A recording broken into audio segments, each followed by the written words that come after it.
Empezamos con Joel Jouen, que é presidente da Unión Nacional de France Alzheimer e Enfermedades Neurodegenerativas desde xuño de 2015. Tamén é presidente da Asociación Departamental de France Alzheimer da rexión de Finisterre desde 2011 e é o vicepresidente do colectivo interasociativo sobre a sanidade da Bretaña desde o 2010. Moitísimas gracias por estar aquí, espero que aproveitemos todo o máximo posible. Bueno, todo isto nos acompaña Christopher, que xa onte tamén o botou unha man, porque non teñen nin idea de francés, e entonces eles nos veñen a informar de como se leva a asociación en Francia. É moi interesante, bastante distinto ao noso, e eu creo que temos que aproveitar toda esta información para, dicimos, copiar, non? O importante é que podemos coller algo desa información e adaptalo ao noso para nos mellorar, vale? Moitísimas gracias a todos e moitísimas gracias a Christopher e Joel.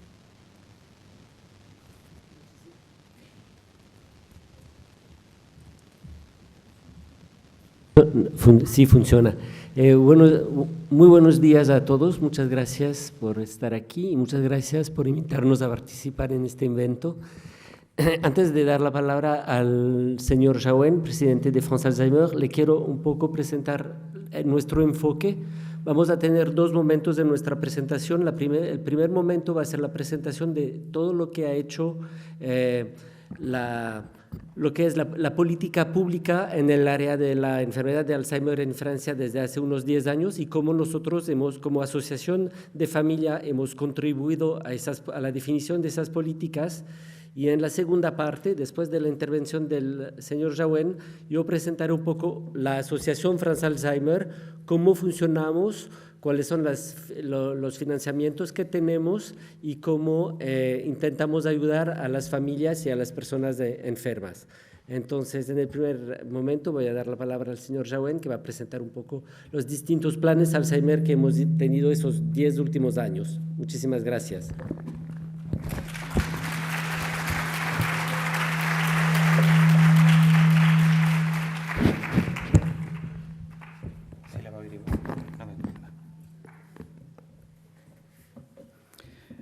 Je suis désolé, no habla español, mais buenos días a todos. Muchas gracias.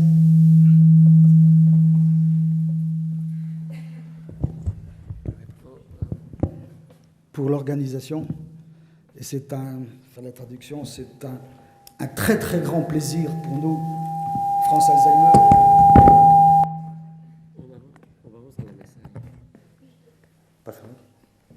De participer à cette réunion.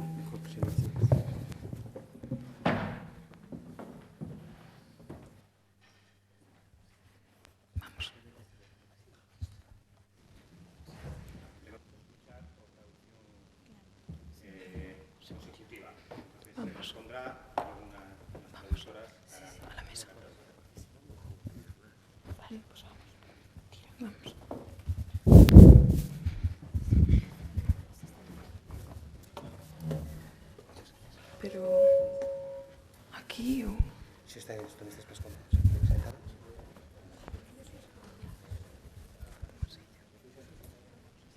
Vale.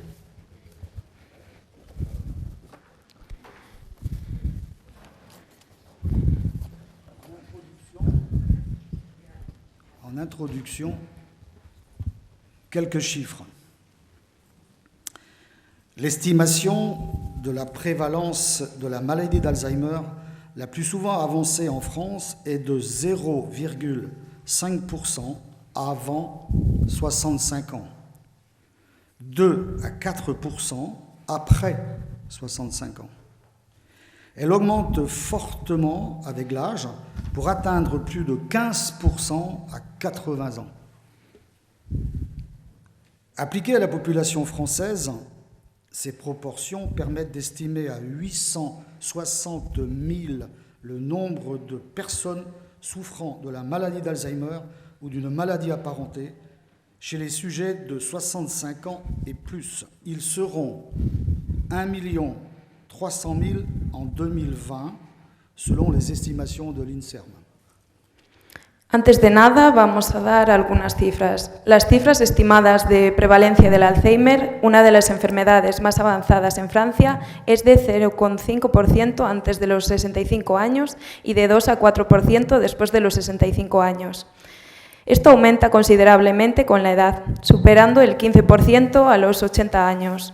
Estos porcentajes, aplicados a la población francesa, permiten estimar en 860.000 el número de personas que padecen la enfermedad de Alzheimer u otras demencias en personas de 65 años o más. Según las estimaciones del Instituto Nacional de la Salud y de la Investigación Médica en Francia, esta enfermedad ascendería a 13 millones de personas en 2020. Ce phénomène engendre de nombreuses conséquences en termes sanitaires et médico-sociaux et implique une profonde adaptation de notre système d'aide et de soins. La prise en charge de la maladie d'Alzheimer et des maladies apparentées devient, de fait, un enjeu crucial pour la société. La France l'a bien compris et a développé depuis les années 2000 des politiques específica en la matière. Este fenómeno conlleva numerosas repercusiones, tanto sanitarias como médico-sociales, e implica una profunda adaptación de nuestro sistema de ayuda y de cuidados. De hecho, saber tratar y lidiar con el Alzheimer y otras demencias es uno de los principales retos que la sociedad debe afrontar. Francia es consciente de esta situación y desde el año 2000 ha desarrollado políticas específicas. La reconnaissance de la maladie d'Alzheimer en tant que problème public spécifique, je vais vous faire l'historique des plans de 2001 à 2017 aujourd'hui. Au regard des enjeux qu'elle représente pour la société tout entière et sous la pression d'un certain nombre d'acteurs, dont les associations, la maladie d'Alzheimer et les maladies apparentées ont été progressivement intégrées aux préoccupations et questionnements du champ politique en France. La mise en place par les pouvoirs publics de plusieurs plans nationaux de santé publique dédiés à la maladie d'Alzheimer, appelés plans Alzheimer, signe la consécration étatique de la prise en compte publique de cette pathologie.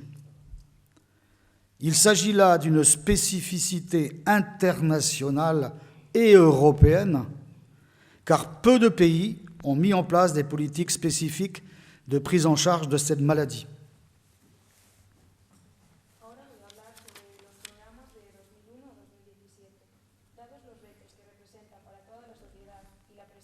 Asociaciones, tanto el Alzheimer como otras demencias se han ido incluyendo de forma progresiva en las preocupaciones y problemáticas de la política francesa. La puesta en marcha de varios programas nacionales de salud pública dedicados al Alzheimer por parte de los poderes públicos muestra el compromiso estatal en cuanto a esta patología.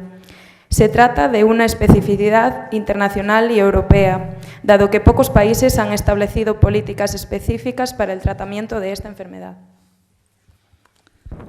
Le plan 2001-2004 a constitué une première réponse globale à la montée de la maladie d'Alzheimer et des maladies apparentées.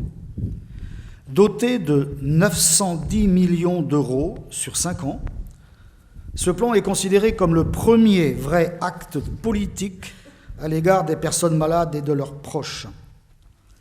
Si les réalisations concrètes ont été décevantes par rapport aux objectifs annoncés, concernant les moyens financiers attribués notamment, il a permis une réelle progression en termes de reconnaissance publique de la maladie, en lui donnant une existence à part entière, indépendamment de la question d'âge.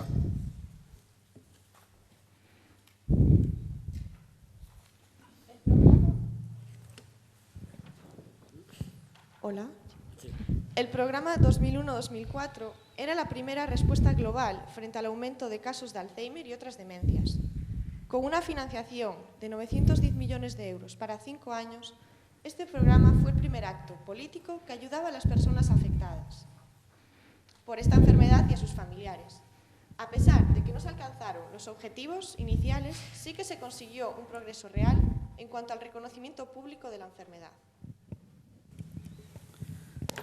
Le plan 2004-2007 signe une nouvelle étape de la reconnaissance institutionnelle de la maladie, montrant la volonté publique de considérer cette pathologie comme une priorité nationale. Sous la pression des associations de familles, comme France Alzheimer, mais aussi sur les recommandations de rapports parlementaires dénonçant les insuffisances de la lutte publique contre la maladie d'Alzheimer, les responsables ont pris en 2007 une décision forte. Faire de la maladie d'Alzheimer la grande cause nationale annuelle. Une initiative qui a entraîné dans son sillage de nombreuses avancées et donné un coup d'accélérateur à la mise en œuvre des futurs plans. El programa 2004-2007 inicia una nueva etapa del reconocimiento institucional de esta enfermedad, mostrando la voluntad política de considerar esta patología como prioridad nacional. Bajo la presión de las asociaciones familiares como France Alzheimer y de los informes parlamentarios que denunciaban la lucha pública insuficiente contra esta enfermedad, los responsables tomaron una gran decisión en 2007, hacer del Alzheimer una gran causa nacional anual. Esta iniciativa ha proporcionado otros avances y ha impulsado el establecimiento de las medidas del programa. Le troisième plan, 2008-2012, fait figure de référence, car il a bénéficié d'un investissement sans précédent du président de la République. Nicolas Sarkozy s'était en effet engagé lors de sa campagne à faire de la maladie d'Alzheimer une priorité de son quinquennat. Grâce à cette implication, la maladie d'Alzheimer a été portée au plus haut de l'espace public. Au-delà de ce portage présidentiel fort, le plan 2008-2012 se distingue par une gouvernance originale associant l'ensemble des parties prenantes, un budget très important, 1,6 milliard d'euros, et un suivi particulièrement précis, notamment en termes financiers. El programa 2008-2012 contó con una inversión sin precedentes del presidente de la República. Durante su campaña, Nicolas Sarkozy se había comprometido a incluir el Alzheimer entre sus prioridades políticas durante todo su mandato. Gracias a esta implicación, el Alzheimer se situó en lo más alto de las cuestiones públicas. Este programa también se caracterizó por una gobernanza original, que combina las partes interesadas, un presupuesto significativo de 1.600 millones de euros y un seguimiento preciso, sobre todo en términos financieros. Le changement de présidence à la suite des élections de 2012 a été à l'origine d'un virage dans le traitement politique de la maladie d'Alzheimer et des maladies apparentées. La relance d'un plan 2014-2019 consacré cette fois aux maladies neurodégénératives et donc élargi à la maladie de Parkinson et à la sclérose en plaques, signe la fin de la spécificité Alzheimer. Actuellement, en cours de réalisation, ce plan est loin de tenir ses promesses, doté d'un budget de 470 millions pour 3, pour le financement de 96 mesures, il peine logiquement à répondre de façon satisfaisante aux besoins du terrain. Tras las elecciones del 2012, el cambio de presidencia supuso un cambio en el tratamiento político que recibía el Alzheimer y otras demencias. El lanzamiento de un programa 2014-2019 dedicado esta vez a las enfermedades neurodegenerativas, incluyendo así el Parkinson y la esclerosis múltiple, termina con la especificidad del Alzheimer. Este programa, aún en proceso, está lejos de cumplir todas sus promesas. Con un presupuesto de 470 millones de euros para la financiación de 96 medidas, tendrá dificultades para responder de forma satisfactoria a las necesidades de la sociedad. Des réalisations concrètes en faveur des personnes malades et de leurs proches. Les plans successifs ont permis la mise en œuvre de mesures concrètes au bénéfice des personnes malades et aussi de la famille. Quelles qu'aient été les priorités affichées, les plans ont tous associé le médical et le social, le préventif et le curatif. D'une façon générale, les thématiques du diagnostic, de la prise en soin et du répit des aidants se retrouvent de manière transversale dans l'ensemble des plans. C'est à ces trois thématiques que je m'attacherai ici plus en détail. Realizar acciones concretas que favorecen a las personas que padecen una enfermedad y a sus familias. Los programas mencionados anteriormente implementaron medidas concretas en beneficio de las personas que padecen una enfermedad y de sus familias. Fuesen cuales fuesen las prioridades de cada programa, todos asociaron lo médico y lo social, lo preventivo y lo curativo. De una manera general, en todos los programas se tratan las temáticas del diagnóstico, de los cuidados y de la ayuda a los familiares. Le diagnostic. Concernant le diagnostic, les plans successifs ont permis de créer et développer sur l'ensemble du territoire français des consultations mémoire de proximité. Il s'agit de lieux de diagnostic organisés en milieu hospitalier, ouverts à toute personne présentant des troubles de la mémoire et ou des troubles cognitifs, préalablement adressés par son médecin traitant. Ces consultations mémoire font intervenir plusieurs professionnels de santé. Les équipes sont généralement composées au minimum d'un spécialiste, neurologue, gériatre, psychiatre, ainsi que d'un psychologue. La consultation consiste en un bilan initial qui comprend une évaluation psychologique, des examens biologiques et d'imagerie médicale, scanner ou IRM.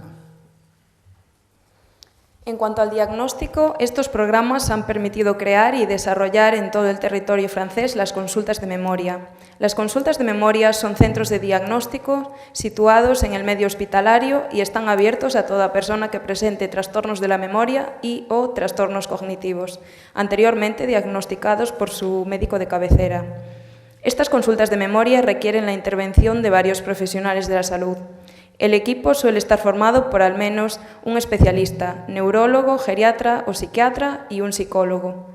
Durante la consulta se realizará un reconocimiento inicial que consiste en una evaluación psicológica, análisis biológicos e imágenes médicas, tales como diferentes tipos de escáner o resonancias magnéticas.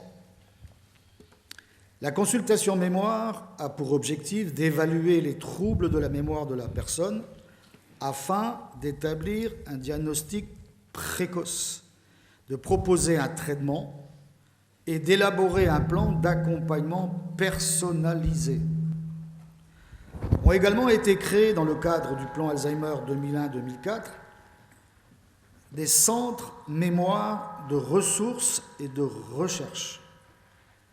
Ils reçoivent, quant à eux, les patients dont les troubles nécessitent une expertise plus approfondie.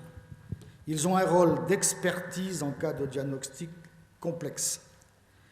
Les consultations mémoire constituent donc la porte d'entrée dans le parcours de soins et ont, à cet égard, une importance cruciale. El objetivo principal de las consultas de memoria es evaluar los trastornos de la memoria de la persona afectada, para así establecer un diagnóstico, proporcionar un tratamiento adecuado y elaborar un programa de ayuda personalizado. Durante el programa 2001-2004 se habían creado los centros de memoria destinados al tratamiento y a la investigación de estas enfermedades. En estos centros se atienden a pacientes cuyos trastornos requieren una evaluación en profundidad. Las consultas de memoria son entonces de gran importancia puesto que constituyen el inicio de las medidas de atención. Il existe actuellement en France 405 consultations mémoire labellisées. Malgré leur développement, de nombreux progrès restent à faire. 50% des patients ne sont pas diagnostiqués et quand ils le sont, seulement 33% des patients le sont au stade précoce de la maladie, 46% au stade intermédiaire et 73% au stade avancé. Le délai d'attente moyen pour une première consultation est de 59 jours. La capacité d'accueil des consultations mémoire est actuellement estimée à 110 000 patients par an. Or, on estime à 225 000 le nombre de nouveaux cas chaque année. Hoy en día, en Francia, contamos con 405 consultas de memoria. A pesar de su desarrollo, aún queda mucho trabajo por hacer. El 50% de los pacientes no está diagnosticado y, en caso de estarlo, solo el 33% de los pacientes están en la fase precoz de la enfermedad, el 46% en la fase intermedia y el 73% en la fase avanzada. La lista de espera para la primera consulta es de 59 días. El número de pacientes atendidos en estas consultas de memoria es de 110.000 al año. Sin embargo, se estima en 225.000 el número de nuevos casos cada año. Des réflexions sont actuellement en cours concernant le parcours diagnostique. Elles visent à mieux impliquer l'ensemble des professionnels intervenant auprès des personnes âgées en perte d'autonomie dans le repérage de la maladie d'Alzheimer, à redéfinir la place du médecin traitant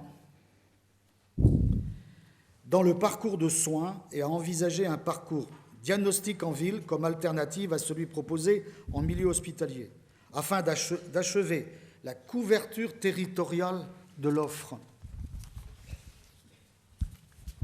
El proceso de diagnóstico está siendo evaluado. Lo que se pretende es implicar en mayor medida a todos los profesionales que trabajan con las personas con Alzheimer y con su consecuente pérdida de autonomía. Redefinir la figura del médico de cabecera en el tratamiento de esta enfermedad y poder así diagnosticar a los pacientes en centros médicos y no solo en el medio hospitalario, para así poder abarcar todo el territorio francés. Mais le diagnostic n'est pertinent que si une prise en soin et un accompagnement peuvent être proposés aux patients et à la famille. Ainsi, au-delà des structures du diagnostic, les plans successifs se sont attachés à proposer des solutions innovantes de prise en charge des personnes malades. Le plan Alzheimer a été particulièrement inventif à la matière. Je reviendrai ici sur 3 dispositifs phares destinés à mieux orienter les patients et leurs proches, renforcer les possibilités de soutien à domicile et enfin, adapter l'offre d'accueil en établissement d'hébergement.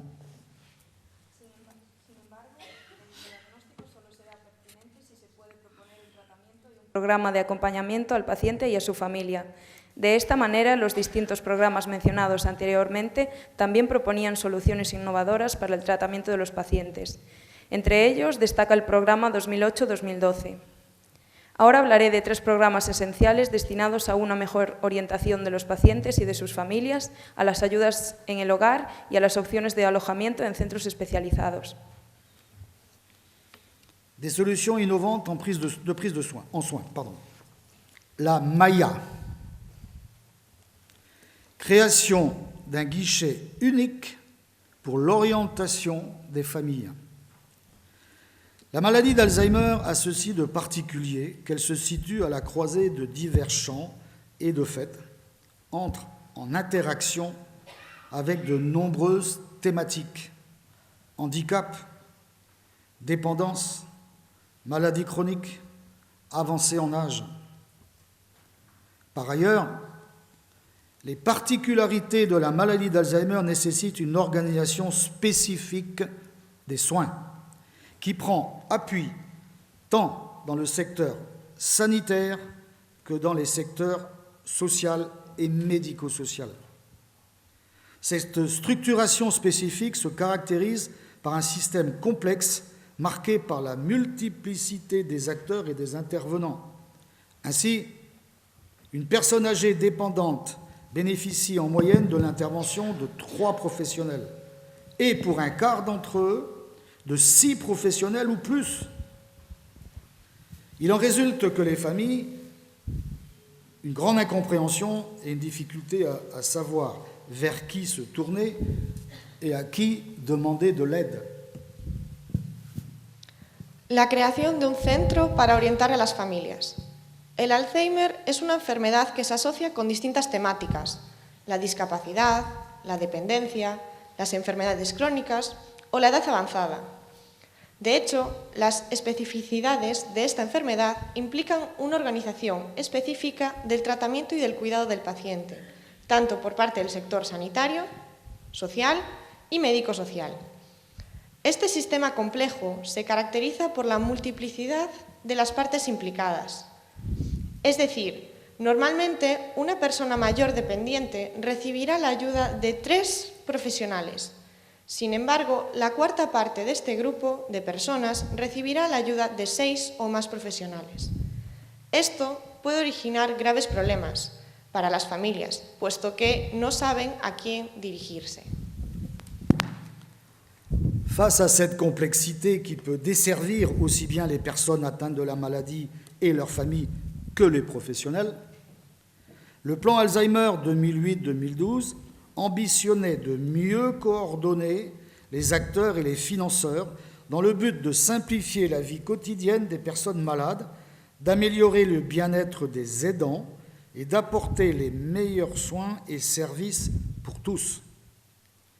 Afin de pouvoir proposer à chaque personne malade une prise en charge pluriprofessionnelle et multidisciplinaire, sociale, médicale, paramédicale, avec des objectifs partagés pour les différents acteurs. Le plan a souhaité la mise en place de portes uniques sur la base des structures existantes labellisées, Maya, Maison pour l'autonomie et l'intégration des malades Alzheimer. L'objectif était notamment par la création de gestionnaires de cas, de pouvoir proposer un parcours personnalisé et d'offrir ainsi des réponses graduées et adaptées en fonction de la situation de chaque famille. Rebaptisée en 2015 méthode d'action pour l'intégration des services d'aide et de soins dans le champ de l'autonomie, les Mayas sont actuellement au nombre de 500 sur l'ensemble du territoire français. Frente a esta compleja situación que afecta tanto a las personas que sufren esta enfermedad como a sus familias y a los profesionales, el programa 2008-2012 proponía una mejor coordinación de las partes implicadas y de los inversores para facilitar la vida a los pacientes, mejorar el bienestar de sus cuidadores y proporcionar mejores servicios a todos. Además, este programa proponía la creación de centros residenciales específicos para el cuidado de los pacientes de Alzheimer, para poder así proporcionar a cada paciente una atención pluriprofesional y multidisciplinar, social, médica y paramédica. El objetivo principal era proporcionar un seguimiento personalizado y ofrecer respuestas adaptadas a la situación de cada familia. Hoy en día, en todo el territorio francés, existen 500 centros. La création des ESA pour un renforcement de l'offre d'aide et de soins à domicile. Le choix du domicile reste la solution plébiscitée par une grande majorité de Français. Elle est aussi privilégiée par les pouvoirs publics qui n'auraient actuellement pas les moyens de créer suffisamment de places d'accueil en hébergement. Ces derniers ont donc souhaité proposer des solutions pour garantir le plus longtemps possible les possibilités de vie à domicile des personnes âgées dépendantes. Creación de equipos especializados para ofrecer servicios a domicilio a los pacientes de Alzheimer. Los servicios a domicilio son los más demandados por la mayoría de los franceses. Además, también son los que más ayudas estatales reciben, puesto que actualmente no existen tantos centros residenciales para todas las personas afectadas. Al igual que los centros residenciales, los servicios a domicilio facilitan la vida a las personas mayores dependientes. Dans le cas des personnes atteintes de la maladie d'Alzheimer, cela signifie améliorer l'offre de soins et de services à domicile, mieux former les professionnels, mais aussi adapter les logements afin d'assurer le confort, la sécurité et l'autonomie de ces personnes dans leur activité essentielle de la vie courante. Le plan Alzheimer 2008-2012 a donc procédé à un renforcement de l'offre de services de soins et d'aide à domicile, notamment par la création des équipes spécialisées Alzheimer, ESA, équipes spécialisées Alzheimer. En particular, para los pacientes de Alzheimer, esto implica una mejora de estos servicios a domicilio, una mejor formación de los profesionales, una adaptación de los hogares para así garantizar el confort, la seguridad y la autonomía de estas personas a la hora de realizar las actividades cotidianas. Es por ello que el programa 2008-2012 ampliaba la oferta de dichos servicios y creaba los equipos especializados. Ainsi, les services de soins infirmiers à domicile peuvent constituer des équipes spécialisées de professionnels formés spécifiquement aux soins d'accompagnement et de réhabilitation. Elles se composent d'une infirmière coordinatrice, d'un ergothérapeute et d'assistantes de soins en gérontologie, profession créée dans le cadre du plan Alzheimer 2008-2012. Ces équipes réalisent, sur prescription médicale, 12 à 15 séances de soins, de réhabilitation et d'accompagnement au domicile, permettant de réduire les symptômes et ou maintenir ou développer les capacités physiques et cognitives des personnes atteintes de la maladie d'Alzheimer. Afin de permettre leur maintien à domicile, ces séances sont intégralement prises en charge par l'assurance maladie. La asistencia a domicilio, en concreto los servicios de enfermería, están constituidos por equipos de profesionales formados en los servicios de acompañamiento y de rehabilitación. Están compuestos de una enfermera jefe, de un terapeuta ocupacional y de un grupo de gerontólogos. Además, bajo prescripción médica, realizan de 12 a 15 sesiones de rehabilitación y acompañamiento a domicilio, cuyo objetivo es reducir los síntomas o mantener o desarrollar las capacidades físicas y cognitivas de los pacientes de Alzheimer, para que así permanezcan en sus hogares. Además, el seguro médico es el que se hace cargo íntegramente de estas sesiones. La création d'unités spécialisées pour répondre aux besoins en matière d'hébergement. La prise en charge au sein d'une famille d'une personne âgée souffrant de la maladie d'Alzheimer pose des problèmes particuliers qui, au cours de l'évolution de la maladie, peuvent s'avérer insurmontables. Retentissement sur l'état de santé de l'aidant, troubles du comportement, nécessité d'une présence constante. L'établissement d'hébergement pour personnes âgées dépendantes devient alors la seule situation pour ces personnes à des stades de plus en plus évolués de la maladie. La creación de centros especializados que cubren las necesidades de alojamiento.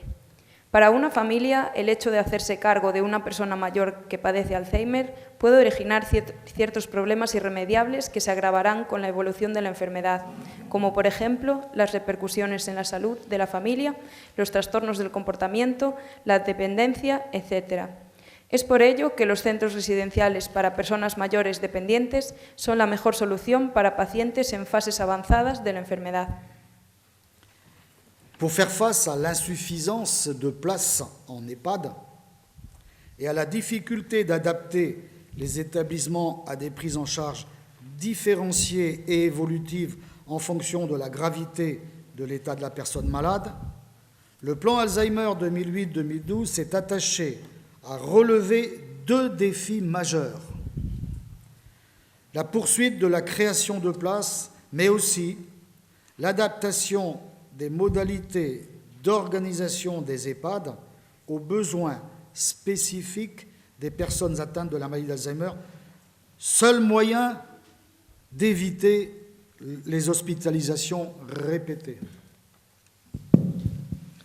En vistas a la insuficiencia de plazas en los centros residenciales especializados y la presencia de pacientes en distintas fases de la enfermedad, el programa 2008-2012 proponía la creación de más plazas y la adaptación de los centros a las necesidades específicas de cada paciente, para así poder evitar las hospitalizaciones reiteradas.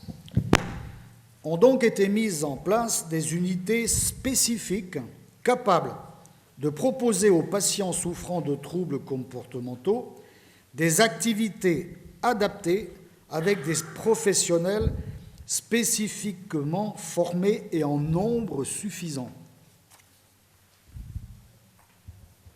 De esta manera se han creado centros especializados que ofrecen actividades adaptadas bajo la supervisión de profesionales debidamente formados a las personas que padecen trastornos de comportamiento. Les pôles de soins et d'activités adaptées, PASA, pôles de soins et d'activités adaptées. Fonctionnant la journée, ces structures sont destinées à des personnes ayant une maladie d'Alzheimer ou une maladie apparentée avec des troubles du comportement modérés. Une telle unité fonctionne pendant la journée, avec un retour des résidents dans leur unité habituelle d'hébergement en fin de journée.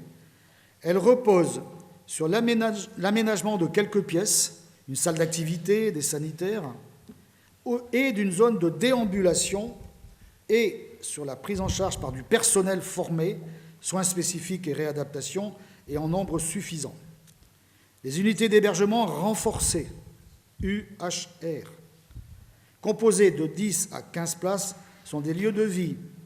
Ces unités proposent des lieux d'animation et d'hébergement pour les personnes présentant des troubles du comportement importants. La durée du séjour n'est pas limitée dans le temps. En primer lugar están los centros de atención y de actividades adaptadas. Estos centros de día están destinados a pacientes de Alzheimer y otras demencias con trastornos del comportamiento moderados. Al finalizar la jornada laboral, los pacientes son trasladados a sus centros de residencia. Estos centros cuentan con varias salas para realizar actividades, cuidados específicos o rehabilitación, siempre bajo la atenta supervisión de varios profesionales. En segundo lugar están los centros residenciales. Estos centros, con plazas limitadas de 10 a 15, están destinados a personas con trastornos del comportamiento severos y la duración de la estancia es ilimitada. L'ensemble de ces dispositifs ont permis de proposer aux personnes malades une prise en charge personnalisée et adaptée à ses besoins, mais aussi à ceux de leur famille, tout au long du parcours de soins. S'ils se sont avérés efficaces, ils restent malheureusement insuffisamment développés sur l'ensemble du territoire national et ne permettent pas de couvrir l'intégralité des besoins. France Alzheimer et maladies apparentées se bat pour que l'installation de ces dispositifs soit poursuivie et que de nouveaux financements y soient attribués. Todos estos centros permiten un cuidado personalizado y adaptado a las necesidades de cada paciente y a las de sus familias. Y aunque parezcan eficaces, siguen siendo insuficientes en todo el territorio francés. La Asociación France Alzheimer y otras demencias lucha para que aumenten el número de centros y para que estos reciban una mayor financiación. Le répit des aidants. La maladie d'Alzheimer a ceci de particulier qu'elle implique fortement l'entourage de la personne malade. Lorsque le diagnostic est posé, c'est l'ensemble du système familial qui se trouve affecté. Nombreux sont les aidants dont la vie se trouve dès lors totalement engagée auprès d'un proche malade. Plus de 70% des aidants passent plus de 6 heures par jour à prendre en charge la personne à laquelle elles viennent en aide. Face à cette implication forte, sans laquelle les pouvoirs publics ne pourraient répondre à l'intégralité des besoins de prise en charge, les responsables politiques ont peu à peu compris la nécessité de proposer un soutien aux aidants. L'option du maintien à domicile des personnes malades ne peut en effet être rendue possible qu'à la condition que les aidants maintiennent leur engagement auprès de ces derniers. Or, la mobilisation constante peut rapidement avoir de graves conséquences sur leur santé physique y psicológica. El descanso de los cuidadores. El Alzheimer es una enfermedad que incumbe fuertemente al entorno del paciente. Y es que cuando un paciente es diagnosticado, toda la unidad familiar se ve afectada. La vida de muchos familiares se verá totalmente alterada al convertirse en los cuidadores de un familiar que padece Alzheimer. Más del 70% de los cuidadores pasan más de 6 horas al día con la persona afectada. Frente a esta gran implicación por parte de las familias, tan necesaria para responder íntegramente a las necesidades de los pacientes, los responsables políticos comprendieron la necesidad de ayudar a las familias. Porque el hecho de que una persona con Alzheimer permanezca en su domicilio solo es posible si los familiares se comprometen a cuidar de esta persona. Sin embargo, su gran implicación también puede tener graves consecuencias en la salud física y psicológica de los cuidadores. Pour éviter toute situation de rupture, il est donc rapidement apparu nécessaire de ménager des moments de repos et de détente pour les aidants. Les plans successifs se sont attachés à développer des solutions d'accueil temporaire, appelées solutions de répit. Celles-ci visent à répondre à une modification ponctuelle de situation. Exemple, hospitalisation de l'aidant, ou à organiser pour les aidants des périodes de repos ou des relais entre leurs interventions et celles des professionnels. De esta manera, para evitar la ruptura de la unidad familiar, es necesario proporcionar momentos de descanso y de relax a los cuidadores, garantizando un cuidado de calidad al paciente en todo momento. Los diferentes programas se centraron en desarrollar este tipo de soluciones de cuidados temporales que responden a una modificación puntual de la situación o que organizan periodos de descanso para los familiares, intercalando sus cuidados con intervenciones de los profesionales. Accueil de jour. Permettent d'accueillir à la journée les personnes malades. Ces structures peuvent exister de façon autonome ou être rattachées à un établissement d'hébergement pour personnes âgées dépendantes. Pour répondre aux besoins des patients et des familles et offrir un service de qualité, elles doivent obéir à un cahier des charges. Ainsi, chaque structure doit disposer d'un projet spécifique, d'un personnel formé et dédié, de locaux dédiés, organiser les transports et avoir une taille minimum de 6 places. Au 31 décembre 2012, à l'issue du 3e plan, on dénombrait 5248 places d'accueil de jour réservées aux patients atteints de la maladie d'Alzheimer. En primer lugar están los centros de día. Estos centros permiten acoger durante toda la jornada laboral a las personas que padecen Alzheimer. Estos centros pueden ser independientes o estar asociados con los centros residenciales para personas mayores dependientes. Para cubrir las necesidades de los pacientes y de sus familiares y al mismo tiempo ofrecer un servicio de calidad, estos centros y sus profesionales deben cumplir ciertas condiciones. Tener un proyecto específico, un personal formado, así como salas especializadas, una logística para el transporte y una capacidad mínima de 6 plazas. A día 31 de diciembre de 2012, con el programa 2008-2012, se contabilizaron 5.248 plazas en los distintos centros de día para personas con Alzheimer. Hébergement temporaire. Proposant un hébergement pour une durée limitée dans un EHPAD, cette dernière solution s'adresse aux personnes âgées dépendantes dont le maintien à domicile est momentanément compromis. Elle vise soit à organiser des périodes de transition entre deux types de prise en charge, préparation d'un retour à domicile après une hospitalisation par exemple, soit à organiser des périodes de répit. Au 31 décembre 2012, on dénombrait 2635 places d'hébergement temporaire réservées aux patients de la maladie d'Alzheimer. En segundo lugar, tenemos los centros residenciales temporales. Esta solución de residencia de duración limitada en un centro especializado está destinada a personas mayores dependientes que no pueden ser atendidas a domicilio. Así, se pretende organizar periodos de transición de los cuidados, del domicilio al centro hospitalario, para así facilitar los periodos de descanso de los familiares. Con el programa 2008-2012 se contabilizaron 2.635 plazas en centros residenciales temporales para pacientes de Alzheimer. Plateforme de répit. Il s'agit de dispositifs qui offrent une palette diversifiée de solutions de répit et s'adressent à la fois à l'aidant et à la personne aidée elle-même. Accueil de jour, répit à domicile, ateliers de réhabilitation, rencontres d'aidants, activités sociales et culturelles. Les plateformes répondent à 4 objectifs. Du répit pour l'aidant, à domicile ou hors domicile, du soutien pour l'aidant, une prise en charge thérapeutique pour le malade, et enfin, de la vie sociale pour le couple.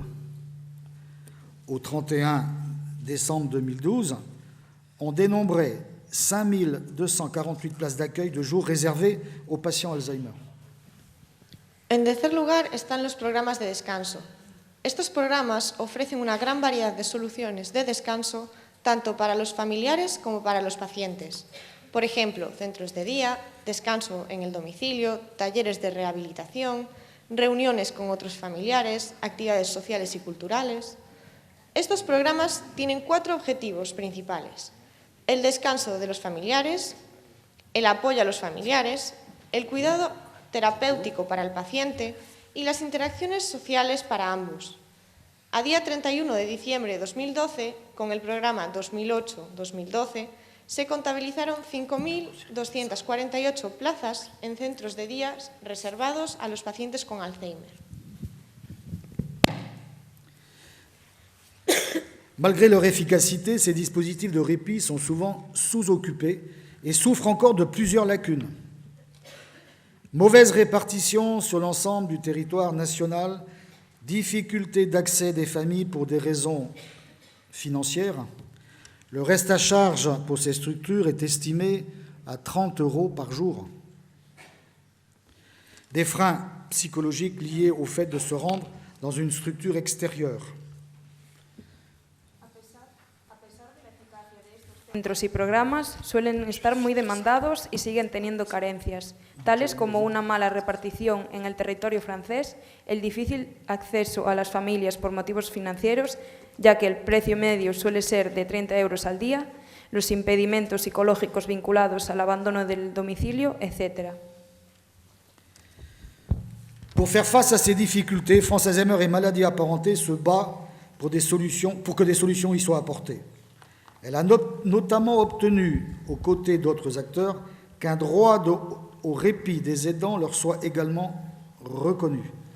Celle-ci prend la forme d'une aide financière de 500 € par an, attribuée aux aidants pour financer l'accueil de leurs proches malades dans une structure de répit. Elle milite également pour que soit développé en France le dispositif du baluchonnage. Originaire du Québec, ce dispositif permet l'intervention d'une tierce personne au domicile de la personne malade pour plusieurs jours consécutifs. Si cette solution a largement fait ses preuves à l'étranger, elle n'est néanmoins pour le moment pas applicable en France en raison de l'impossibilité légale de travailler plus de 12 heures consécutive. Para remediar esta situación, la Asociación France Alzheimer busca soluciones. Logró que los familiares tuviesen derecho a un descanso. Este derecho se traduce en una ayuda financiera de 500 euros al año, destinados a acoger al paciente en un centro de alojamiento temporal. Asimismo, France Alzheimer persigue la puesta en marcha de un programa desarrollado en Quebec, que permite la intervención de una tercera persona en el domicilio del paciente durante varios días consecutivos. A pesar de que este servicio ha tenido éxito en el extranjero, en Francia aún no es posible, puesto que es ilegal trabajar más de 12 horas consecutivas. Voilà, je vais couper mon intervention qui est trop longue, mais Yo siento que tiene... juste 5 minutes plus. Christophe habla perfecto español. Il va expliquer l'organisation de France Alzheimer. Ahora Christopher nos va a explicar un poco la organización. Yo estuve ayer hablando con ellos.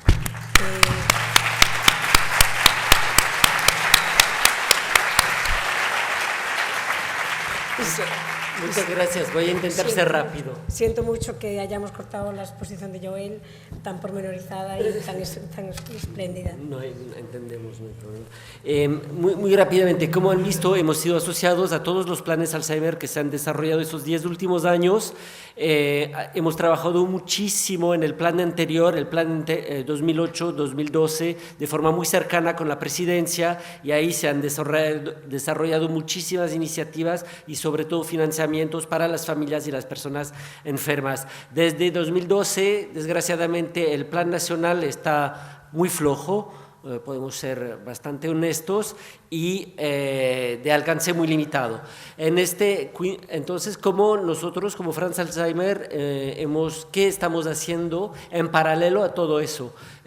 Primero, somos una asociación de familia, como la FAGAL, eso es sumamente importante. Es una unión de 96 asociaciones provinciales.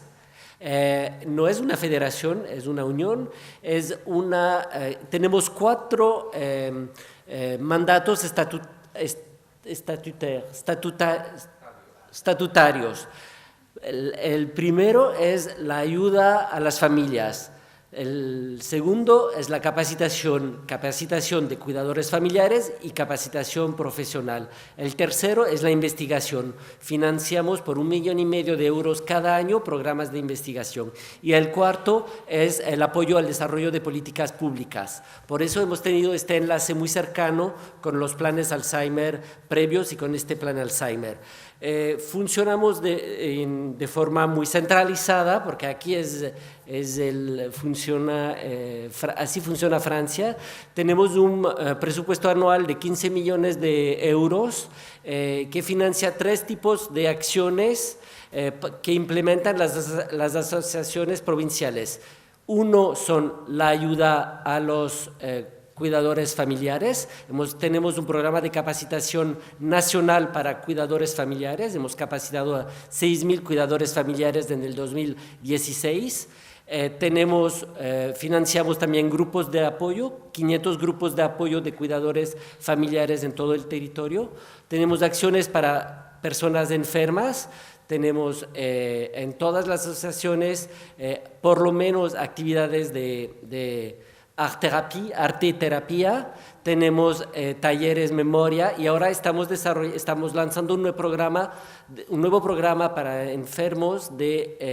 personas enfermas, de educación, de ETP, educación terapéutica del paciente. Eso lo vamos a lanzar a inicio del 2018, y es un programa que hemos desarrollado con personas enfermas, para personas enfermas en inicio de la enfermedad. Y el tercer tipo de acciones que financiamos es esencialmente centros de día, pero mucho más pequeños y mucho más flexibles, para acoger a cuidadores familiares y personas enfermas. Y también tenemos un programa nacional de vacaciones para las parejas, entonces tenemos un catálogo y vendemos vacaciones para personas enfermas, pero a costo muy, muy limitado. Es un costo de más o menos 300 euros por persona por 15 días de vacación, y son vacaciones que son organizadas por voluntarios, pero es de forma muy estructurada. Rentamos hoteles completos y ahí organizamos como 40, ¿cómo se dice? Séjour, 40 estancias al año para recibir familiares y personas enfermas y cuidadores familiares. Bueno, ha sido muy rápido, siento mucho, pero he intentado ser preciso. Muchas gracias.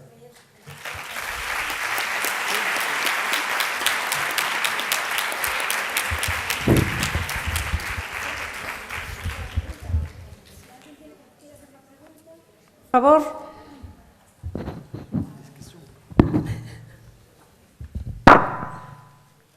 Bueno.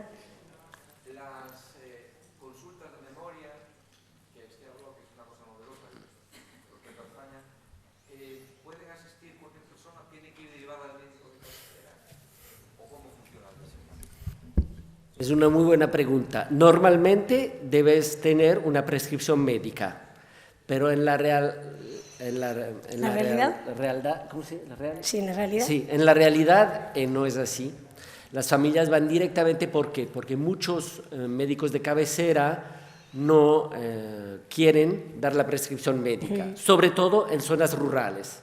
Entonces, vemos que en algunos centros memoria hasta el 70% de los pacientes que atienden han ido sin la prescripción del médico de cabecera. El gobierno ahora quiere intentar cambiar eso, lanzando un programa de capacitación para médicos de cabecera, porque consideran que si el médico de cabecera no da la prescripción es porque no conoce la enfermedad. Pero nosotros tenemos serias dudas. Sí, ese perfil también aquí le damos mucha importancia porque es el interlocutor válido entre los usuarios y luego el neurólogo. Realmente, sí. ¿Alguna pregunta más? Entonces, eso es realmente un programa muy innovativo que estamos lanzando ahora en base de un programa que se desarrolló en Canadá, que se desarrolla en Francia para enfermedades crónicas que me imagino que lo tienen aquí. La educación terapéutica en el campo de la diabetes, la educación terapéutica en el campo del SIDA, pero en el campo del Alzheimer no se hacía, o se hacía para cuidadores familiares. Nosotros hemos decidido que sí también se podía hacer para personas enfermas que recién han sido diagnosticadas en una forma precoz de la enfermedad. Entonces hemos creado un grupo de trabajo con especialistas, pero también con personas enfermas, para establecer con ellos sus necesidades, cuáles son las estrategias que ellos implementan para manejar sus deficiencias. Y a base de eso, desarrollar talleres en cada uno de los temas. Por ejemplo, me pierdo en la calle. ¿Qué estrategia pongo para encontrar mi camino? Y a base de eso, compartir con las otras, encontrar formas para compartir las soluciones con las otras personas enfermas, formalizar y crear un taller específico cuando haya esa necesidad. Entonces estamos trabajando en varios temas, estamos trabajando en el tema de la cocina, quiero seguir cocinando, he encontrado soluciones que quiero compartir,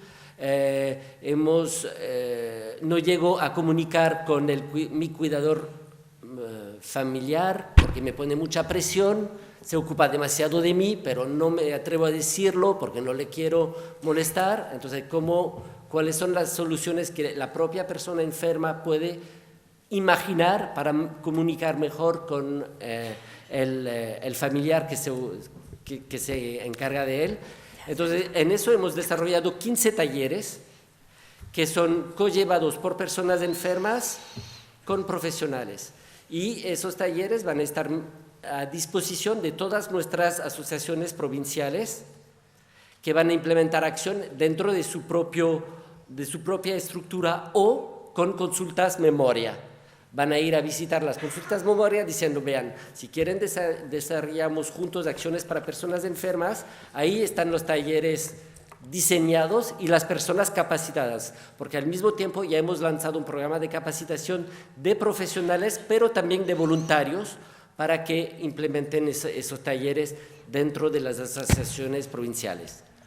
Bueno, Christopher se queda con un montón de cosas que quería contar, que ayer me estuvo hablando, pero el tiempo se nos va. Muchísimas gracias, Joel, muchísimas gracias, Christopher, y muchísimas gracias a las traductoras que nos han ayudado a resolver el problema del idioma.